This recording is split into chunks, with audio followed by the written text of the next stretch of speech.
Merci d'écouter Sounds Like Portraits et bienvenue dans le 147e épisode saison 7 de mes conversations avec des humains créatifs. C'est Philippe Ingard. Sounds Like Portraits est disponible sur Spotify, Apple Podcasts, Google Podcasts et Stitcher. Si vous aimez, n'oubliez pas de visiter soundslikeportraits.com. Cette semaine, je rencontre le photographe Olivier Christina dans son atelier à Lausanne. Avec ou sans appareil photo, Olivier Christina est un homme curieux, très curieux même, de trouver sa juste place sur notre petite planète. Cette recherche intérieure, cela fait 40 ans qu'il la partage dans ses photographies en explorant ce qu'est la distance juste, c'est-à-dire cette distance qui ne sépare plus mais qui au contraire le relie avec les objets vers lesquels il oriente le viseur de son appareil. Lorsqu'il est à sa place, apparaît dans la photo d'Olivier Christina une grâce qui nous invite comme une évidence à être aussi à notre place. Parce qu'à ce moment-là, les objets de sa photo, paysages, personnages ou encore composition cessent d'être des objets pour devenir des présences. Comment trouver la distance juste pour photographier et pas seulement pour photographier bien sûr? C'est la question de la semaine. Écoutez la réponse d'Olivier, mais pour commencer, il m'a parlé de ce que toute sa vie, il a toujours cherché. Toute ma vie, je pourrais pas dire n'avoir cherché qu'une seule chose, mais je crois que c'est d'essayer de trouver une place dans le monde. Une place dans le monde qui soit pas nécessairement de comprendre le monde et ce qu'il y a autour de moi, mais d'avoir le sentiment d'y être entièrement. Et évidemment, l'art m'a beaucoup aidé à ça, c'est-à-dire la lecture, la musique, le cinéma certainement, mais j'ai aimé aussi être parfois dans un lieu, dans un endroit, dans une ambiance, dans un climat dont je peux me rappeler de la température, de l'humidité de l'air, des odeurs, de la lumière, etc., d'un ensemble de choses dans laquelle je me suis senti complètement à ma place. J'en ai une que je peux t'expliquer assez précisément, qui est un moment extraordinaire qui dure une quinzaine de minutes parce qu'il se fait dans un trajet en train entre Bussigny et Lausanne. Je suis dans un train, un vieux train, c'était il y a 30 ans en arrière. Donc c'est un train avec des fenêtres ouvertes. En plus c'est l'été, toutes les fenêtres du train sont ouvertes. Pendant le trajet, j'entends tous les sons qui sont provoqués par le train, par l'extérieur, les bruits qui viennent du dehors, les bruits du dedans, les roues sur les rails, tout un ensemble de sons que je trouve extraordinaire et prodigieux. Et j'ai fermé les yeux pendant ce trajet, j'ai pas du tout voulu voir quoi que ce soit pour me concentrer uniquement sur ce que j'entendais. Et j'étais dans un moment parfaitement musical, tu vois. J'écoutais chaque vibration, chaque durée, chaque résonance, chaque effet de distance, parce que tout d'un coup tu passes à côté d'un bâtiment, tu as un retour qui est complètement différent. Et voilà, c'était un des moments magiques dont j'essaye de te parler. Et ces moments-là, c'est des moments de grâce en fait, c'est des moments qui ressemblent au bonheur. C'est-à-dire que quand bien même tu peux pas vraiment l'expliquer, quand bien même tu peux pas vraiment ensuite en faire quelque chose. Tu as vécu un moment unique qui t'a été donné et dans lequel effectivement tu as l'impression, enfin j'avais l'impression, ou quand ça se produit, j'ai l'impression d'être parfaitement à ma place. Est-ce qu'ensuite j'en ferai quelque chose? J'en sais rien, mais c'est une forme de grâce d'avoir pu vivre un moment comme celui-là. Mais ton quotidien, c'est plutôt un sentiment de séparation. Et comment? C'est vrai que je trouve que le monde a plutôt tendance à m'échapper, ça c'est clair. Est-ce que tu te souviens d'une photographie qui t'a bouleversé quand tu étais enfant? Peut-être que les photographies qui me touchaient le plus quand j'étais enfant étaient des choses d'une extrême simplicité, des albums de famille, et dans lesquels je pouvais voir des ancêtres, dans lesquels je pouvais voir des images de mes parents quand ils étaient jeunes. J'ai notamment le souvenir d'une image de ma mère qui descend d'un avion dans les années 50, tu vois. Tout d'un coup, ça donnait à ma mère une espèce de dimension complètement nouvelle, complètement inattendue. C'est-à-dire que c'était plus l'épouse qui était tous les jours à la maison, c'était tout d'un coup quelqu'un qui voyageait, qui avait une vie en dehors de nous, avant nous. Et ça, c'est vrai que ça a peut-être commencé à provoquer en moi le fait que la photographie pouvait raconter quelque chose au-delà de ce qu'elle montrait même. C'est-à-dire que dans la photographie, donc qui n'est qu'une image saisie dans un temps très court, il y a, on ne doit jamais l'oublier, un avant et un après. Une histoire. Une histoire. Et cette histoire, j'aime bien que la photographie ne la raconte pas parfaitement pour que je puisse me la raconter moi-même. Et c'est ce que je cherche moi-même dans mon propre travail, si tu veux, c'est à ne pas être trop anecdotique pour que tout ne soit pas dit dans l'image. Est-ce qu'il t'est arrivé, peut-être particulièrement quand tu étais enfant, de vouloir vivre dans une image? Ah, c'est une très belle question parce que je pense que oui, d'une certaine manière. Parce que je me rappelle que quand j'ai commencé à dessiner, j'essayais de créer des mondes dans lesquels j'avais envie de vivre. Je me rappelle très bien. Mais pas seulement dans les images. Je dirais qu'il y avait toujours, dans certaines histoires, dans certaines musiques, un pouvoir d'attraction qui m'emmenait assez loin. Et c'est vrai que je pense que l'envie de résider dans autre chose peut-être que seulement le réel, seulement le quotidien, c'est venu assez tôt. Est-ce que tu repenses parfois à ta manière de regarder quand tu étais enfant? Je me rappelle que j'avais toujours un peu peur d'une forme d'hostilité de la part des autres enfants, par exemple. J'étais pas complètement sûr de moi-même, tu vois.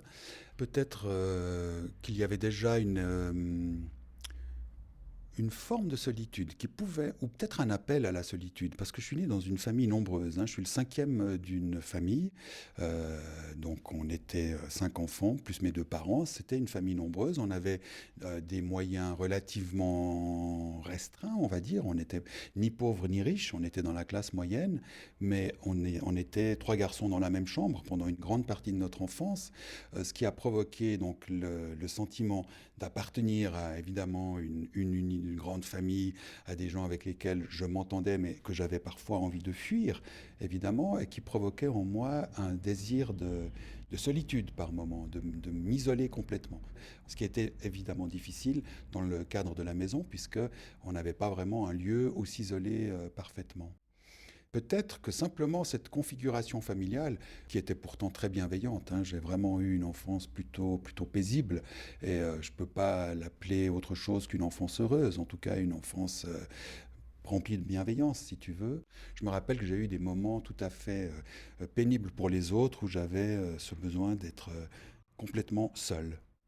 Tu es photographe, j'imagine que tu ne sors pas sans un appareil photo. Qu'est-ce que tu crois que tu perdrais si tu ne photographiais pas, si tu étais juste témoin de quelque chose d'intéressant qui arrive devant toi? Mm. Alors ça rejoint un petit peu ce que je te disais tout à l'heure, parce que finalement, le plus beau, c'est de ne pas avoir d'intermédiaire. C'est-à-dire que ces instants que je te décris, comme ce voyage en train, j'avais pas de quoi enregistrer cet instant-là. Aujourd'hui, j'aurais évidemment tout de suite sorti mon smartphone pour faire une prise de son de ce moment-là. Mais du coup, je ne l'aurais pas vécu de la même manière. Là, j'avais pas encore ces moyens-là à l'époque, et donc j'ai pu complètement vivre cet instant sans aucun outil intermédiaire, sans la possibilité de le capturer. Donc, obligé de le prendre que pour moi-même. Et même si je ne sors pas sans arrêt avec un appareil photo, ce qui n'est plus vrai depuis qu'on a le smartphone, puisqu'avec le smartphone, on est constamment équipé. Mais c'est un balancement permanent, si tu veux, entre l'envie de prendre le monde tel qu'il est et de l'apprécier pour ce qu'il est sans avoir besoin d'en faire quoi que ce soit, et l'impossibilité de le laisser comme ça, l'impossibilité de ne pas en capturer quelque chose pour essayer de le rendre aux autres. Qu'est-ce que c'est ce sentiment, oui, ce sentiment que tu vis de l'impossibilité, ou en tout cas de la nécessité de le capturer? Cette peur de peut-être de l'oubli? C'est possible parce qu'il y a évidemment chez moi un travail qui est souvent en lien avec la mémoire que je sais fragile, la mienne l'est terriblement, donc il y a peut-être de ça, mais il y a aussi une espèce de fascination pour ce qui est autour de moi. J'ai besoin de garder une trace de ça, j'ai besoin d'en faire une image, j'ai besoin pas forcément de le montrer ensuite à tout le monde, même si mes images finissent par exister sur papier, c'est bien pour qu'elles soient vues par d'autres, mais laisser tout ça passer alors que ça va disparaître, c'est trop difficile. Est-ce qu'il t'arrive de prendre des photos seulement avec tes yeux? Oui, ça m'arrive assez rarement, mais ça m'arrive. C'est-à-dire, dans certains cas, par paresse, dans certains cas, parce que je sais que sortir mon appareil photo va faire des vagues, va créer des complications, et puis aussi parce que parfois je me dis, J'ai pas besoin de photographier ça, j'ai juste besoin de le regarder. Où est-ce que passe la limite entre ce qui vaut la peine d'être photographié et ce qui vaut seulement d'être vécu? Tout vaut sans doute d'être vécu exclusivement. On pourrait se contenter de vivre seulement, et j'envie les gens qui sont capables de ça, c'est-à-dire j'envie les gens qui sont capables de prendre le monde tel qu'il vient, de vivre chaque instant tel qu'il est, sans avoir le besoin d'en faire quelque chose. Pour moi, c'est un petit peu différent. D'abord, bon, c'est vrai que je pratique la photographie depuis plus de 40 ans, donc j'ai un lien avec ce médium qui est merveilleux parce que c'est un lien d'amour qui ne faiblit pas.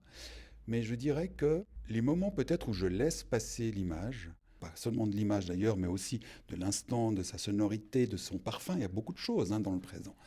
C'est peut-être aussi les moments où je ne suis pas vraiment en quête d'image. C'est-à-dire que c'est vrai qu'il y a des moments où je me lance dans une quête d'image, où je pars à la recherche des images, et là je suis à l'affût en permanence. Et puis il y a des images que je rencontre de manière inattendue, celles que je ne m'attendais pas à voir, si tu veux. Et dans ces cas-là, si je ne suis pas vraiment dans un mouvement de recevoir, d'enregistrer, d'emmagasiner, alors je peux le laisser passer. Tu as fait l'école des arts appliqués de Vevey, tu as suivi une formation de photographe à Lausanne. Est-ce qu'il y a eu un déclic qui t'a donné envie de devenir photographe? Pendant ma formation, un jour, il y avait une lumière, il y avait un moment, il y avait quelque chose, un ensemble de choses qui ont fait que j'ai compris ce qu'était la photographie. J'ai compris en un jour, vraiment, en un instant, tout était clair pour moi.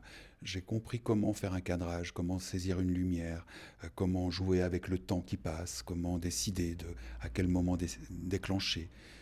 Tout un ensemble de choses qui ensuite, évidemment, ça ne s'est pas fixé pour toujours, hein, mais il y a ce déclic, c'est comme un savoir-faire qui se met en place. Mais aussi une compréhension, peut-être, une compréhension de qu'est-ce que c'est que ce rectangle que je dois occuper, comment je dois gérer l'espace dans ce rectangle qui est le viseur de l'appareil photographique. En 1989, tu vas à Berlin pour faire des photos et tu rentres à Lausanne et tu apprends que le mur de Berlin vient de tomber. Comment est-ce que tu réagis? Je suis un peu vexé, un peu fâché avec l'histoire qui vient de me tourner le dos. Aujourd'hui, avec le recul, je trouve que j'ai eu de la chance puisque finalement, j'allais voir Berlin pour y chercher justement cette ville coupée en deux. Je n'allais pas voir une révolution, j'étais pas du tout photographe de presse à ce moment-là, je ne l'ai jamais été d'ailleurs et je ne le suis toujours pas, mais je cherchais une forme de rêve, une espèce de fiction, une espèce d'étrangeté, cette ville coupée en deux, ce mur que j'avais traversé quotidiennement pour aller à Berlin-Est. Je trouvais ça assez magique et malgré tout, d'avoir manqué ce moment d'histoire, ça m'a quand même un peu vexé. Je serais resté quelques jours de plus, j'aurais vécu la chute du mur, j'aurais pu être témoin de ce moment-là, mais finalement, j'ai été témoin que de l'avant. Aujourd'hui, je ne le regrette pas du tout. On parlait tout à l'heure d'être à sa place ou pas. La ville était séparée et elle s'est réunifiée dans ton dos d'une certaine façon. Oui, c'est vrai, c'est très joliment dit. C'est peut-être tant mieux comme ça, puisque finalement, c'était pas ce que j'étais allé y chercher, c'était pas ce que j'étais allé y voir. Mais si je te pose la question, c'est que à partir de là, tu décides de t'orienter vers la photo d'atelier, c'est-à-dire de ne plus sortir au dehors. C'est vrai, à partir de là, je me déconnecte du réel. D'une certaine manière, c'est-à-dire je ne l'utilise plus dans son instantanéité. C'est pas seulement lié, attention, c'est pas seulement lié au rendez-vous raté avec l'histoire, même si il a son importance, mais c'est aussi lié au sentiment de frustration que j'avais alors de ne jamais obtenir ce que j'espérais vraiment. C'est-à-dire que j'avais une espèce d'intolérance au hasard, si tu veux. Je voulais que dans mon esprit, il fallait que les choses aillent dans un sens et forcément, elles n'y allaient jamais puisque ce n'était pas moi qui en décidais. Donc, j'ai dû vraiment me retirer dans l'atelier pour me donner la possibilité de composer entièrement l'ensemble de mon image et de décider de l'instant présent. Parce que déjà, tu avais, dès que tu as commencé la photographie, tu avais ce sens de la mise en scène. Oui, je pense qu'une des raisons pour lesquelles je suis allé à la photographie, qui est peut-être liée à mon rendez-vous raté avec le cinéma aussi, mais c'était comment dire, la composition, la mise en scène, la chorégraphie de l'image, tout ce qui va faire sa vie en fait.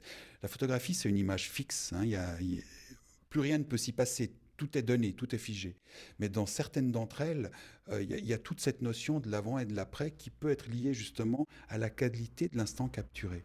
Et forcément, la mise en scène fait partie de ça. Alors, tu as tourné le dos au réel pour t'investir dans des photographies du réel, c'est-à-dire tu t'es mis à reproduire en studio des photographies de presse, de magazines. C'est vrai qu'à un moment donné, je me suis mis à collectionner effectivement des photographies de presse. Ce que j'ai fait, c'est que j'ai repris de ces images la composition, l'attitude des personnages, le cadrage évidemment. Ensuite, j'ai simplement décidé de reprendre ces photographies, mais de voir ce qu'il en resterait une fois qu'elles seraient complètement neutralisées. C'est-à-dire, tout le monde est en habit de ville, il n'y a plus de décor, on est devant un fond gris, blanc, et puis on ne garde, si tu veux, que le geste, que la chorégraphie, que la composition. Et la seule connexion que j'ai laissée avec le réel, c'est le lieu et la date. Dans le cartel.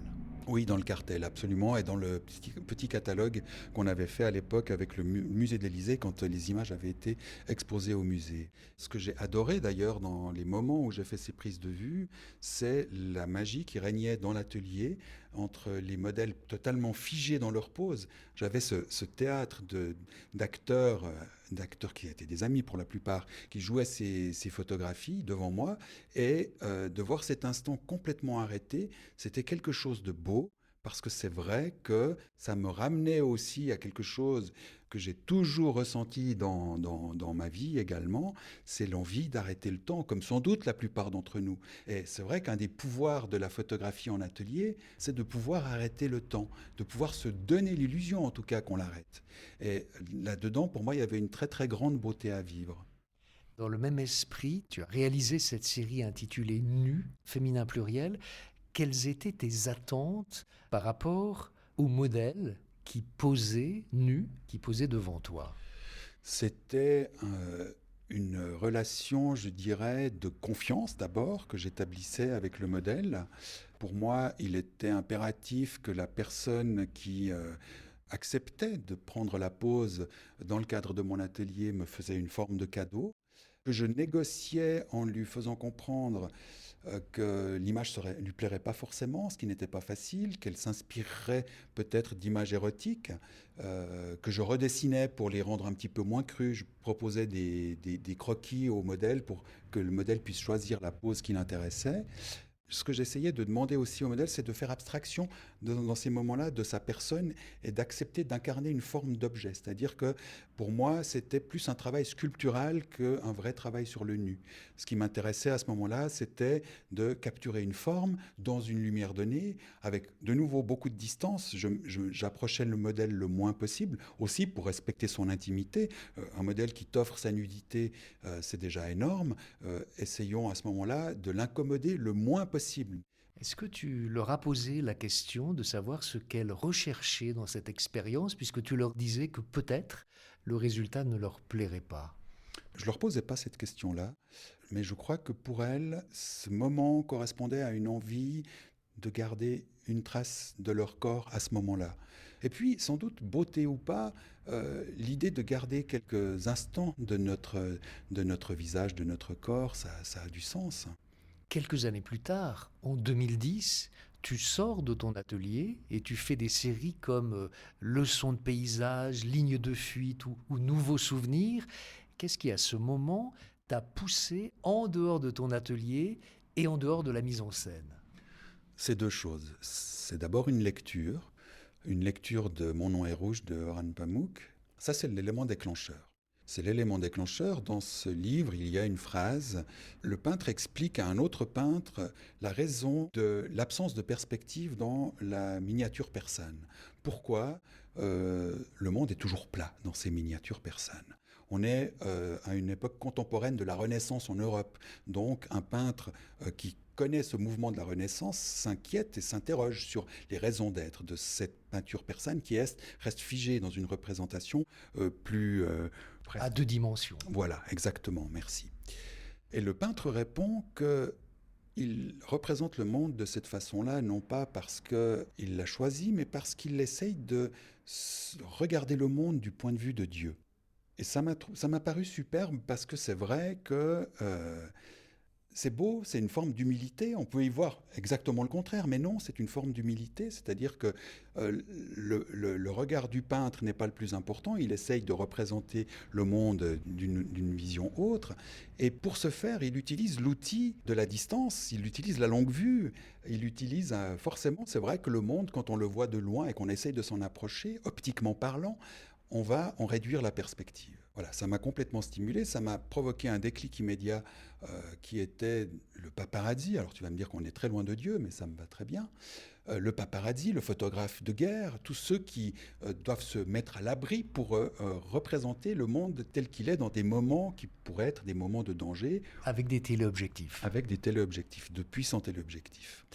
Et je me suis dit, tiens, oui, c'est vrai, j'ai envie de travailler sur cette absence de perspective. Et j'ai commencé par essayer de le faire en studio, toujours avec mon obsession de la mise en scène. Puis j'ai compris que j'étais arrivé à mes limites et qu'il fallait que je change vraiment de manière de travailler. Et j'ai à ce moment-là décidé de retourner sur l'extérieur. Je me suis équipé de tout ce que je trouvais comme appareil ayant des objectifs ou des téléobjectifs le plus puissants possible. Techniquement, 600 mm. Exactement. En me retrouvant à l'extérieur avec une grande distance, la plus grande distance possible du monde que je photographiais, je retrouvais, ce qui était très intéressant, c'est que je me suis rendu compte que je retrouvais la magie du studio, de l'atelier. C'est-à-dire que comme le monde était très loin de moi, j'étais pas au cœur de l'événement, j'étais tellement à distance que j'avais la possibilité de voir venir et de laisser ainsi les choses se faire. Ça, c'était ma première approche. Prendre le plus de distance possible et puis laisser les choses arriver. Et puis voilà, je pouvais comme ça de nouveau être un peu metteur en scène. Mais petit à petit, j'ai aussi pris plaisir à laisser l'inattendu faire son travail. Et puis à donc me confronter à des foules toujours plus compactes, toujours plus impossibles à maîtriser. Les foules, notamment prises dans les gares japonaises ou dans les villes japonaises très compactes ou dans les piscines et les plages. Qui sont les lieux où il y a sans doute le plus de monde et qui accomplit à ce moment-là des gestes totalement immaîtrisables. Parce que les gens ne suivent pas un mouvement. Ils ne sont pas en train de traverser une route, de longer un trottoir. Ils vont dans tous les sens. Et cette espèce d'éclatement chorégraphique, pour moi, c'était un pur émerveillement qui me rendait totalement impuissant à décider de ce que j'allais photographier, mais j'ai décidé de me laisser porter par ça, d'accepter que je devais juste avoir un petit peu d'instinct, essayer de capturer un peu au hasard du moment, ce qui allait advenir, ce qui allait arriver, et puis faire confiance. Quand tu décides de photographier une foule, comment est-ce que tu choisis le lieu où tu vas poser ton appareil ? Alors c'est ce qui prend le plus de temps, évidemment, puisque je me mets rarement au cœur de la foule, et donc je vais d'abord chercher une lumière, si tu veux, une orientation de lumière qui me convienne, pour déjà satisfaire ce besoin-là. Puis ensuite, il faut que je trouve le point de vue. Mais est-ce que l'emplacement, c'est pas déjà le point de vue ? L'emplacement, le point de vue, absolument, ça fait partie de la même chose. Une fois que tu as trouvé l'emplacement, cela dit, qui peut être relativement vaste, il faut quand même améliorer le point de vue, l'angle de vue. Et parfois, on se déplace de quelques mètres, sur la gauche, sur la droite, etc. Évidemment, parfois, il arrive qu'une fois sur place, une fois que tout est en place, il n'y ait plus rien à photographier. Ça, c'est possible. Mais dans le cas des plages, par exemple, là, je vais circuler, je vais faire des kilomètres, si tu veux, pendant une journée, pour m'approcher. C'est très marrant, c'est comme un mirage de photographier les foules à la plage, parce que c'est que dans le lointain qu'elles sont vraiment intéressantes, puisque plus la foule est éloignée, plus l'impression de compacité et d'écrasement des perspectives, l'impression, si tu veux, que tout se joue sur un seul plan, alors qu'en vérité, les personnages sont séparés par plusieurs dizaines de mètres les uns des autres, mais pour obtenir cette impression d'aplatissement complètement de la foule, il faut vraiment que je sois toujours sur le lointain. Mais je m'en approche quand même en permanence, mais je m'en approche comme d'un mirage, parce que plus je m'en approche, plus il s'éloigne.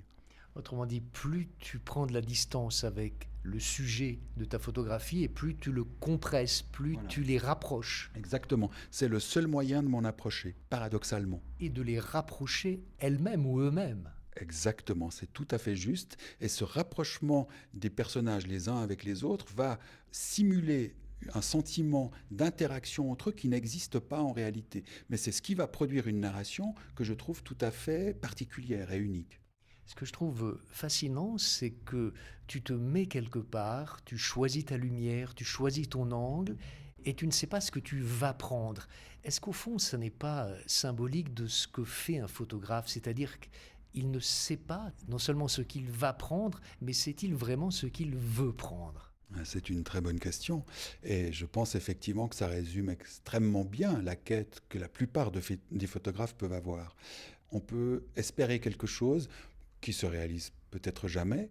D'une certaine manière, je dirais que ce que j'ai trouvé dans les plages n'a jamais vraiment complètement correspondu à ce que je souhaitais, mais peut-être que la photographie, c'est qu'une manière comment dire, d'accepter que le présent nous échappe, mais que dans ce qui nous échappe, il va rester quelque chose qui va précisément faire image, qui va être la photographie. Quelle expérience est-ce que tu fais derrière ton viseur? Je suis quand même très en attente de quelque chose. Et donc, il y a une nervosité, si tu veux. Il y a une envie de trouver le bon moment, de rencontrer enfin ce fameux instant, l'instant décisif dont parle Henri Cartier-Bresson, et qui finalement ne vient jamais, ou alors que tu vois passer juste quand tu n'es pas prêt, tu vois. Ça arrive aussi. Il y a une forme d'insatisfaction permanente qui explique peut-être pourquoi je ne peux pas m'arrêter. Mais ça, c'est donner à la photographie une dimension intérieure. C'est l'idée que la photographie, elle est réussie de l'intérieur. Quand il y a une forme d'alignement en soi, alors à l'extérieur, il y a ce qui doit être. Et oui, et ça est arrivé, et ça m'arrive quelquefois, je pense avoir quelques images de cet ordre-là, et j'en vois énormément chez d'autres photographes, et c'est un moment de grâce, c'est un moment merveilleux. Elle commence où, la photographie? En extérieur ou dans l'atelier, là où tu la développes? Je pense qu'elle commence dans la tête avant même de la faire, puisque moi j'ai toujours des éléments déclencheurs qui vont m'amener à souhaiter un type d'image, qui peuvent provenir de beaucoup de choses, qui peuvent provenir d'un film, d'une image que j'ai vue dans une exposition, dans un journal, qui peuvent provenir, et ça m'est souvent arrivé, d'un livre que je suis en train de lire. Ensuite, évidemment, il y a le moment de la capture, il y a le moment où on va essayer d'aller à la rencontre de cette image.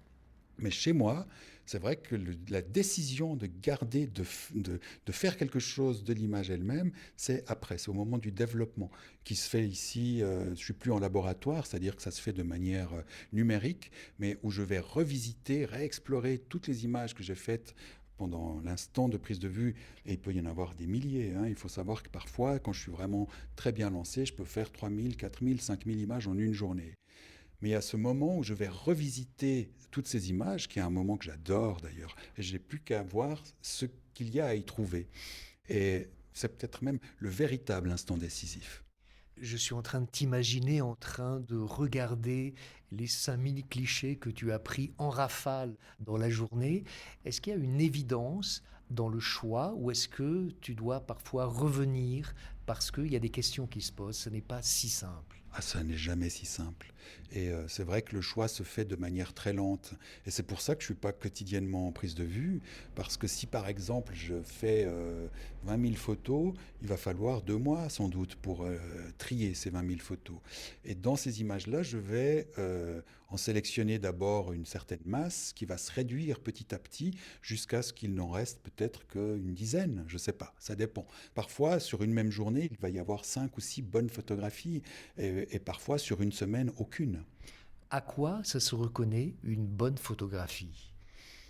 D'abord, c'est difficile de définir ce qu'est une bonne photographie, mais par rapport aux objectifs qu'on se fixe, à un moment donné, dans mon cas, ce que je vais découvrir dans une image, c'est une qualité qui sera peut-être d'abord d'un simple niveau pictural, c'est-à-dire y a-t-il un équilibre des couleurs, des formes qui m'intéresse, que j'ai envie de développer plus loin. Puis ensuite, évidemment, dès qu'il y a du personnage, ça va être des attitudes, des mouvements, des gestes. Et où se situe-t-il dans le cadrage? Qu'est-ce que je peux en faire? Comment est-ce que je peux recomposer un rectangle harmonieux ou pas, ou peut-être chaotique avec ce qu'il s'y déroule? Et voilà, c'est un ensemble de choix, mais qui sont vraiment interdépendants les uns des autres. La lumière, le cadrage, la superposition des éléments. Est-ce que la mise au point est faite dans un endroit intéressant? Est-ce que le flou apporte ou non quelque chose? C'est vraiment tout un ensemble d'éléments. Ensuite, si ils se sont bien harmonisés, un peu comme l'arrangement d'une partition d'orchestre finalement. Qu'est-ce que c'est la musique d'un orchestre, si ce n'est mettre ensemble un groupe d'instruments pas forcément compatibles? Eh bien peut-être que dans la réalisation d'une image photographique tirée du réel, il y a un peu l'attente de cette magie orchestrale, c'est-à-dire que tout ce qui va composer le réel et qui quand même fait énormément de choses, hein, même si on peut faire abstraction effectivement de l'environnement sonore, mais tout le reste est là, l'instant, le temps, le mouvement, la lumière, la disposition des choses entre elles, Les intentions des personnages. les intentions des personnages, ce qu'ils vivent dans leur tête, tout cet ensemble de choses peut tout d'un coup se mettre ensemble et produire quelque chose d'unique. J'ai l'impression que tes photographies hésitent finalement entre le réalisme et l'abstraction. Et je pense à une photo où est reproduit un chapitre entier de La recherche du temps perdu de Proust, qui tient sur très peu d'espace et qui donne à rêver. Alors, ce que tu dis en préambule est tout à fait vrai. J'aime bien me situer dans cette espèce de no man's land. Lisière. Oh, encore plus joli, absolument. Là, je me sens tout à fait à l'aise. Ce qui fait d'ailleurs que c'est un travail qui effectivement n'appartient peut-être pas à un genre précis. Mais tant mieux. Et peut-être que c'est là que je me sens le mieux. Mais cela dit, je pense que la définition que tu en fais est parfaitement suffisante. Je n'ai pas besoin d'y rajouter quoi que ce soit. Quant au texte de Proust dont tu parles, c'est pas un travail photographique, c'est un travail typographique. Mais j'aime beaucoup que tu le prennes pour une photographie, puisque dans mon esprit, ça demeure une photographie. C'est la photographie de tout un livre, c'est-à-dire c'est la représentation sur une seule page du texte entier d'un livre, et que tu laisses ça dans le registre de l'image photographique, je trouve que c'est tout à fait adéquat, puisque finalement, c'est sans doute la seule manière de représenter un livre par la photographie. Il se trouve que la technique elle-même n'est pas utilisée, mais le résultat, on pourrait dire que c'est ça. Et le résultat m'a fait penser au générique du film Star Wars où on voit évidemment l'espace et ces petits mots minuscules donnent le sentiment que chaque mot est une étoile. Et que par conséquent, quand on regarde aussi l'espace, on peut associer cette vue à une page de Proust. C'est une très belle lecture que tu fais là, c'est une très belle interprétation, parce qu'elle rejoint sans doute un peu ce que j'essaye d'y mettre.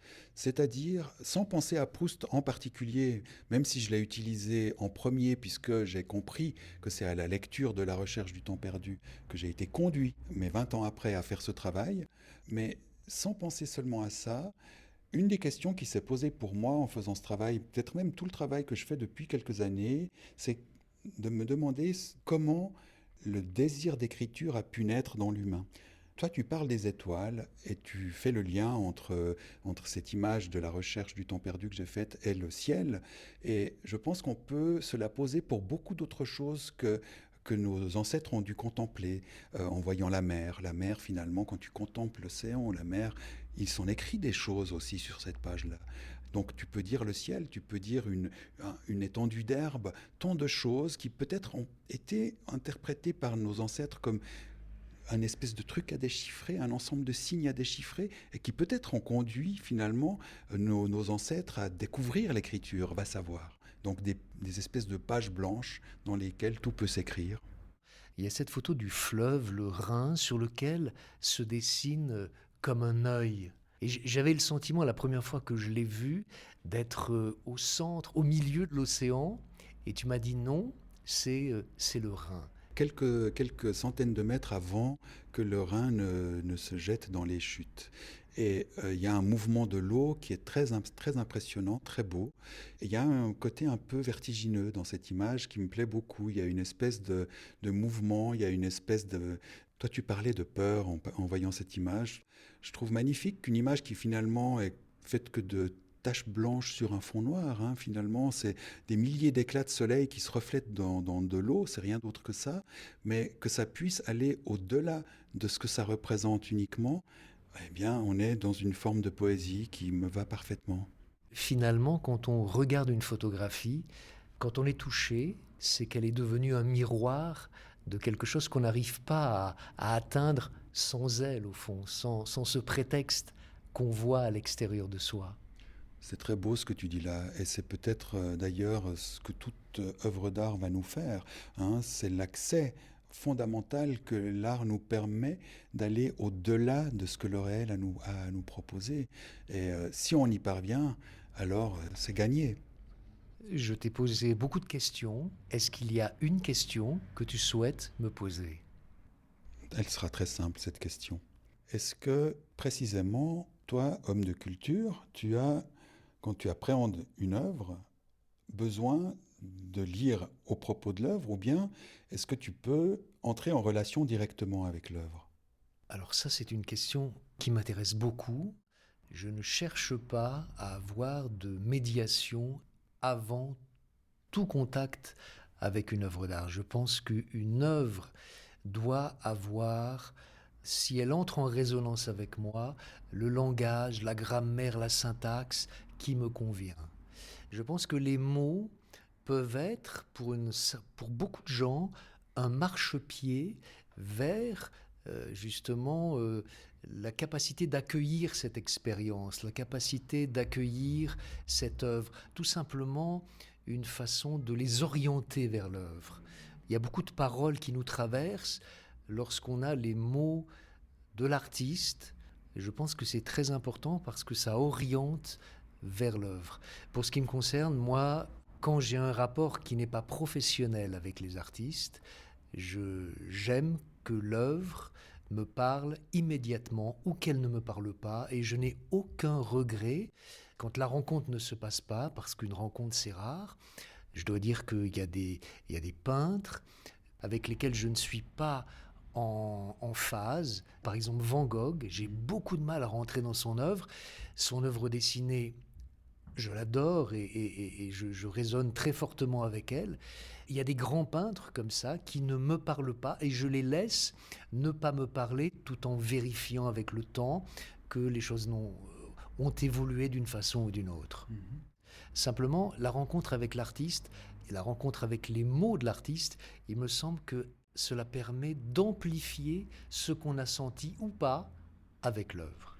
Et j'espère que c'est ce qui s'est produit dans notre rencontre d'aujourd'hui, parce que c'est vrai que je pourrais pas te dire que, et ça arrive parfois que des artistes n'aient rien à dire ou soient complètement réticents à la parole, et dans ce cas-là, ça doit être extrêmement difficile pour toi de travailler avec eux. J'espère évidemment que notre rencontre a produit suffisamment de sens pour que tu trouves ou pas une adéquation avec ce que tu as pu trouver dans mon travail. Hein, je ne sais pas comment tu ressens ça, toi. Je comprends ta question par le fait que il y a la sincérité de tes mots qui font que tu sais pas vraiment ce que tu as dit. Et ça, c'est tout à fait normal et c'est à moi d'en prendre soin. Mhm. Mais ça fait 25 ans que j'interviewe des artistes et je suis toujours parti avec cette idée vraiment que le fait de mettre des mots sur une expérience qui est dénuée de mots, c'en est comme l'accomplissement. L'accomplissement pour soi-même parce que ça permet de prendre conscience, de mettre un peu de lumière sur un chaos d'émotions, sur un chaos d'idées, et en mettant cette lumière, en mettant ce fil de sens, de l'offrir aux autres. Ou plus exactement, en l'offrant aux autres, on se fait ce cadeau à soi-même. Voilà un peu dans quel esprit je travaille avec les artistes. Mhm. C'est très beau et c'est très juste, d'autant plus juste que les mots souvent viennent après. C'est-à-dire que quand je commence un travail, je me dis mais j'arriverai jamais à en parler, j'en serais incapable parce que c'est pas du tout dans ce secteur-là qu'il est en train de se construire, qu'il est en train de se forger. Et c'est un peu paniquant à chaque fois parce qu'on sait bien qu'on va devoir passer par l'étape du langage. Et c'est vraiment que lorsque le travail est bien avancé, qu'il a vraiment mûri, tu commences à savoir un peu pourquoi tu l'as fait, que le langage peut enfin prendre sa place. Mais Ce que j'aime beaucoup, c'est qu'il n'est jamais parfaitement installé, c'est jamais dans une certitude définitive. En tant qu'amateur, parfois, il m'est arrivé de tomber sur des textes d'écrivains parlant de la musique. Et je crois que parfois, l'analyse d'une œuvre se fera faite bien plus habilement par quelqu'un qui n'a aucun rapport direct de fabrication avec l'œuvre elle-même. Pour moi, ce qui compte, ce n'est pas l'habileté de l'analyse, c'est son caractère inspirant. C'est-à-dire comment je peux intuitivement transférer quelque chose du processus créatif de l'artiste dans ma vie à moi, dans ma créativité à moi. Voilà pourquoi Van Gogh m'intéresse, voilà pourquoi Matisse me parle tellement, voilà pourquoi Picasso m'a toujours parlé, voilà pourquoi Giacometti m'inspire tous les jours. C'est au-delà de l'art, c'est dans la façon d'être. C'est beau parce qu'en fait, tu reprends une posture d'artiste, tu vois. Et donc, je comprends pourquoi, pour toi, ça fait parfaitement sens, parce que c'est vrai que ce que tu vas en dire va de nouveau créer une médiation. C'est-à-dire que tu vas pas poser des mots définitifs. Tu vas essayer de trouver, par les mots que tu vas dire, tu vas de nouveau faire œuvre par ton langage en essayant de déclencher chez autrui une curiosité et une envie d'aller vers l'œuvre. Je pose des questions et les réponses de mes invités, tes réponses, me permettent d'affûter encore mes questions. Je pense que c'est exactement ce que je fais moi aussi, tu vois. Je vais sortir de ton atelier, je reviens dans 1 minute, je te laisse seul pour ajouter ce que tu souhaites à cet entretien pour que tu aies le dernier mot. D'accord. Comme c'est étrange de se retrouver seul après un échange de paroles intense avec une personne très très intéressante, donc confronté au silence de l'atelier, comme ça, quelques photographies accrochées au mur, l'envie d'écouter un peu de musique peut-être. Tiens, voilà, dans ces entretiens où on parle de beaucoup d'images, beaucoup de photographies, parfois j'aimerais, pour rejoindre un petit peu ce que je disais tout à l'heure aussi sur le piège de la parole, des fois j'aimerais répondre avec de la musique.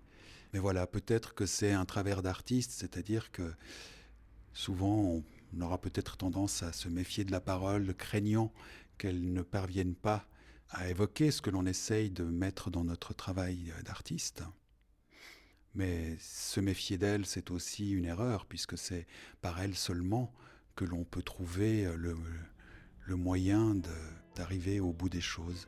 Merci Olivier d'avoir partagé ton histoire et tes réflexions dans Sounds Like Portraits. Vous pouvez retrouver son œuvre sur son site olivierchristina.com. Olivier Christina tout attaché, Christina, C-H-R-I-S-T-I-N-A-T. Musique Charmeuse de serpent, composée et dirigée par Olivier Glissant. C'était Philippe Ingard, à bientôt.